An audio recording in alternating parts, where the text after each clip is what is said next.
क्या आपने कभी सोचा है कि अगर कोई मरा हुआ इंसान आपको खत लिखे तो उस लिफाफे को खोलने की हिम्मत आप में होगी? अक्सर कहा जाता है कि इंसान मर जाता है, लेकिन उसकी अधूरी इच्छाएं यहीं भटकती रहती हैं। पर क्या होगा जब एक सरकारी डाकिया अपनी मौत के 48 साल बाद अपनी खाकी वर्दी और चमड़े के बैग के साथ सीधे आपके घर का दरवाजा खटखटाए? आज की कहानी किसी अंधविश्वास पर नहीं, बल्कि 2019 में राजस्थान के रामगढ़ कस्बे में घटी एक ऐसी सच्ची और रोंगटे खड़े कर देने वाली घटना पर आधारित है, जिसने सरकारी रिकॉर्ड से लेकर शमशान की खामोशी तक को हिलाकर रख दिया। और सबसे हैरान कर देने वाली बात जानते हैं क्या है? इस कहानी का क्लाइमैक्स सीधा जुड़ा है आज की तारीख से। अगर कमज़ोर दिल के हैं तो हेडफोन निकाल दीजिए, क्योंकि आज रात पुराने डाकघर से एक आखिरी खत आपके नाम भी आ सकता है। तो चलिए शुरू करते हैं, मेरी यानी अमित चौहान की ज़ुबानी। ये कहानी मैंने पहली बार अपने नाना जी से सुनी थी। वो हमेशा अंगीठी के पास बैठकर हुक्का गुड़गुड़ाते हुए कहते थे, अमित, कुछ खत कभी किसी ठिकाने पर पहुंचने के लिए नहीं लिखे जाते, बल्कि वो इसलिए लिखे जाते हैं ताकि किसी अधूरे अनसुने काम को पूरा करवाया जा सके। तब मैं महज एक बच्चा था, हंसकर उनकी बातों को टाल देता था। मुझे लगता था कि बूढ़े लोग कहानियां करने में माहिर होते हैं, लेकिन साल 2019 में मेरे साथ जो हुआ उसने मेरे तर्क, मेरे विज्ञान और मेरी सोच की धज्जियां उड़ा दी। आज साल 2026 है, 7 साल बीत चुके हैं, लेकिन आज भी मैं किसी पुराने डाकघर या सुनसान सरकारी इमारतों के पास अकेला नहीं रुकता। कलेजा कांप उठता है मेरा नाम अमित चौहान है। मैं राजस्थान के एक छोटे से ऐतिहासिक कस्बे रामगढ़ में पला बढ़ा हूँ। अपनी पढ़ाई और नौकरी के सिलसिले में मैं जयपुर शिफ्ट हो गया था।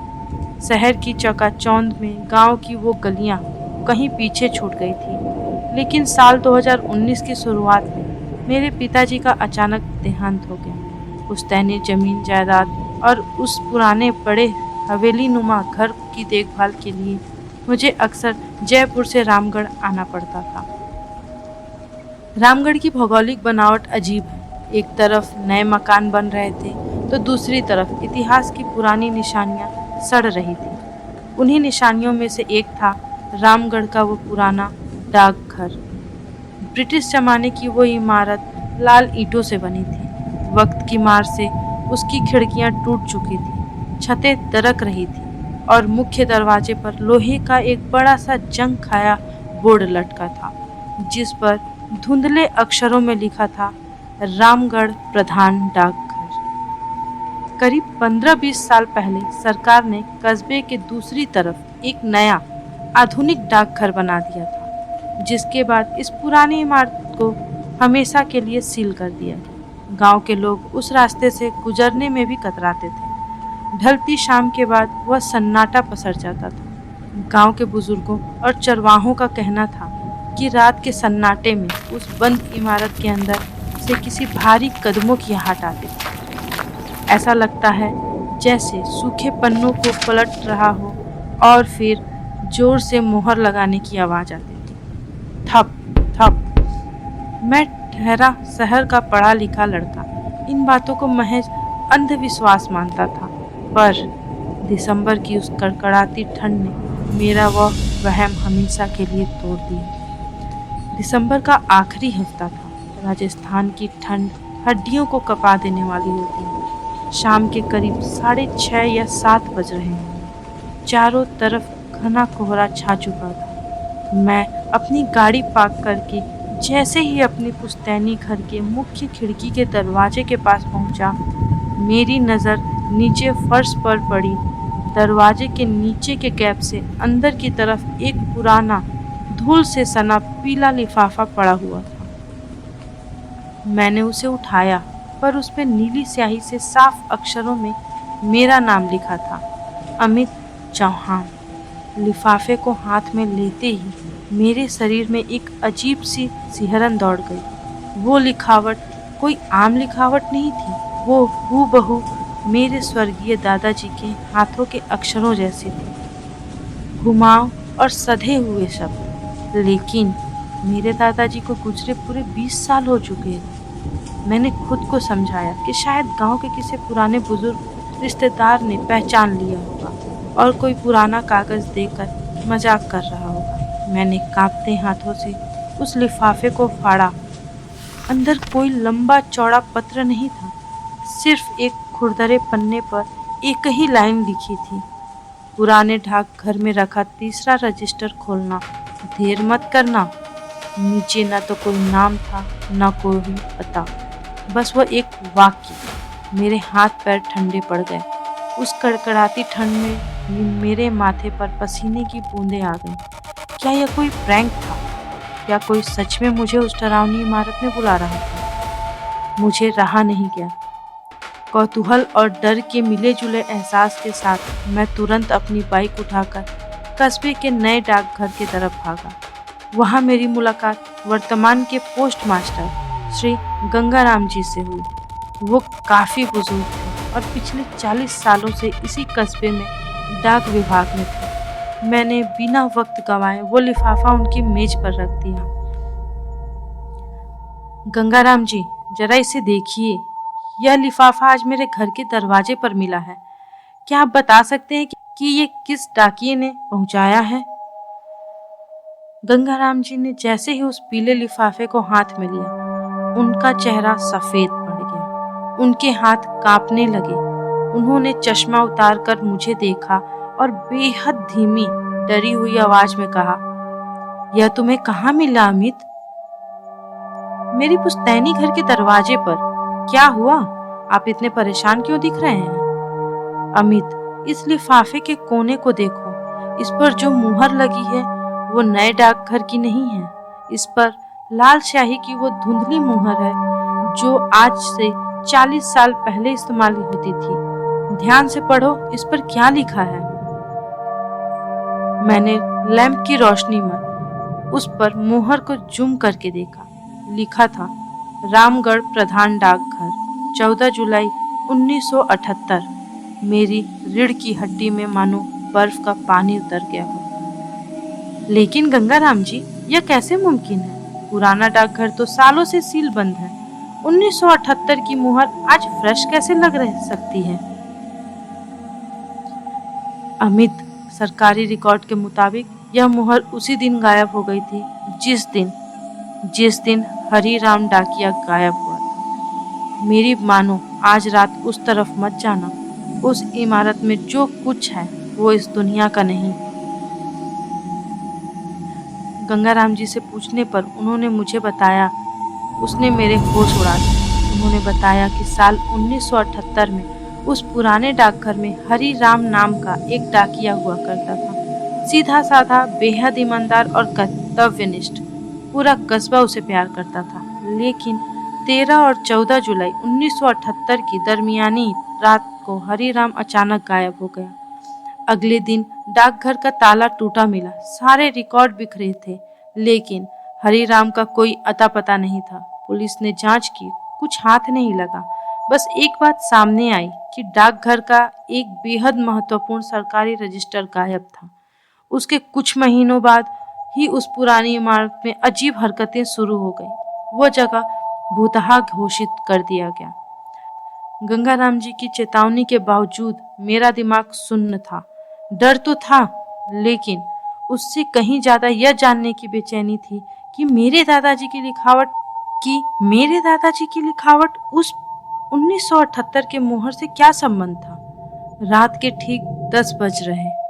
जब पूरा रामगढ़ सो चुका था, मैं अपनी जेब में एक हैवी टॉर्च लेकर पुराने डाकघर की तरफ चल पड़ा। कोहरा इतना घना था कि टॉर्च की रोशनी भी रास्ता ठीक से नहीं दिखा पा रही थी। वो पुरानी लाल ईंटों वाली इमारत भूतिया महल जैसे लग रही थी। चारों तरफ कटीली झाड़ियाँ उगी थी। मुख्य दरवाजे पर एक जंग लगा बड़ा सा ताला लगा, लेकिन जैसे ही मैंने कौतूहलवश उस पर हाथ लगाया, जंजीर टूटी हुई थी। दरवाजा एक हल्के से धक्के से खुल गया।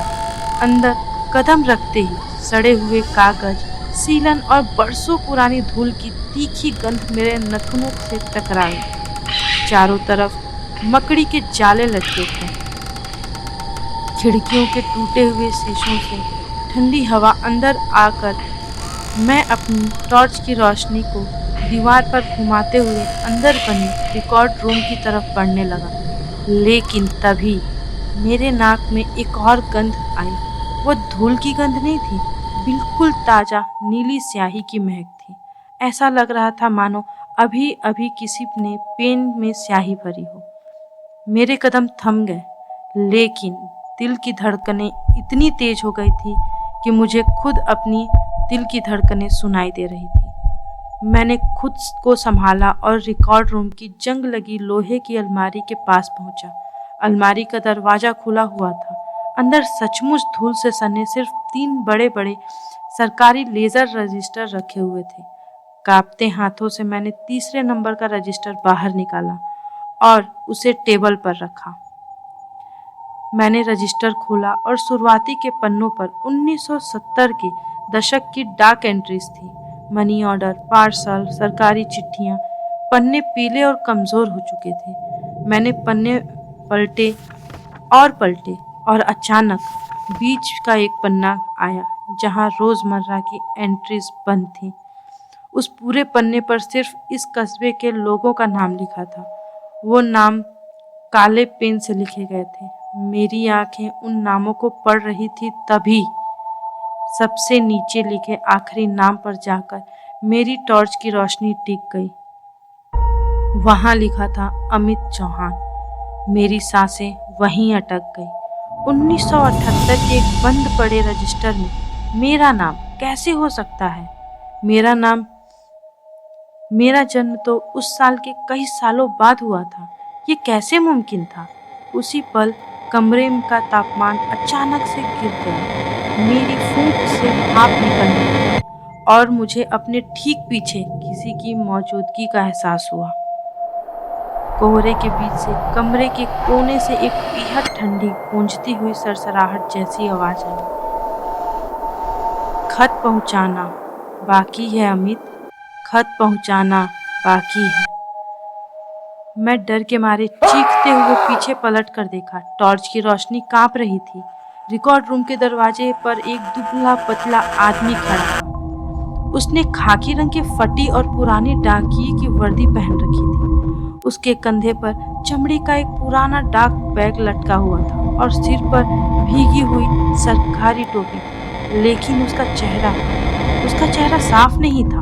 वो किसी धुएं या कोहरे से बना हुआ सा लग रहा था, जिसके पार दीवार दिखाई पड़ रही थी। वो हवा में तैरते हुए धीरे धीरे मेरी तरफ बढ़ रहा था। तुम कौन हो? क्या तुम हरिराम हो? उसने कोई जवाब नहीं दिया। उसने अपने धुएं जैसे हाथ को धीरे से अपने डाक बैग के अंदर डाला और एक लिफाफा निकाला। उसने वो लिफाफा मेरी तरफ बढ़ा दिया। डर के मारे मेरे पैर जम चुके थे। मैं भागना चाहता था, लेकिन मेरी आत्मा मानो उसके वश में थी। मेरे हाथों ने अपने आप आगे बढ़ाकर उस लिफाफे को थाम लिया। वो लिफाफा किसी बर्फ के टुकड़े की तरह ठंडा था। उस पर लिखा था, यह खत कभी अपने ठिकाने पर नहीं पहुंच पाया। मैंने उसे खोला। अंदर एक पत्र था जिस पर तारीख लिखी हुई थी 13 जुलाई 1978। वह पत्र किसी राज्य सरकार के बड़े सतर्कता अधिकारी के नाम पर लिखा हुआ था। जैसे जैसे मैंने उस पत्र को पढ़ता गया, मेरी आंखों के सामने से पर्दा हटता गया। पत्र में लिखा था, रामगढ़ के कुछ बेहद रसूखदार और प्रभावशाली लोग अकाल और सरकारी राहत करोड़ों रुपयों का फंड खा गए। उन्होंने मृत और फर्जी लोगों के नाम पर अंगूठे लगाकर पैसा निकालते रहे। हरिराम डाकिये ने अपनी ड्यूटी के दौरान यह सब पकड़ लिया। उसके पास इसके पुख्ता कागजी सबूत थे। पत्र की आखिरी लाइन थी, अगर यह खत कल सुबह तक आपको न मिले तो समझ लीजिएगा कि हरिराम अब इस दुनिया में नहीं है। और नीचे हस्ताक्षर थे, हरिराम डाकिया। मुझे सब समझ आ गया। हरीराम अपनी मर्जी से गायब नहीं हुआ था, बल्कि उस रात उस घोटाले के मास्टरमाइंड ने उसकी बेरहमी से हत्या कर दी थी, ताकि सबूत ऊपर तक पहुंच न सके। लेकिन सवाल वही था कि मेरा नाम उस रजिस्टर में क्यों था। तभी मेरी टॉर्च की रोशनी रिकॉर्ड रूम के दीवार पर टंगे हुए एक बहुत पुराने धूल से सने ग्रुप फोटो पर पड़ी। मैंने धूल साफ किए।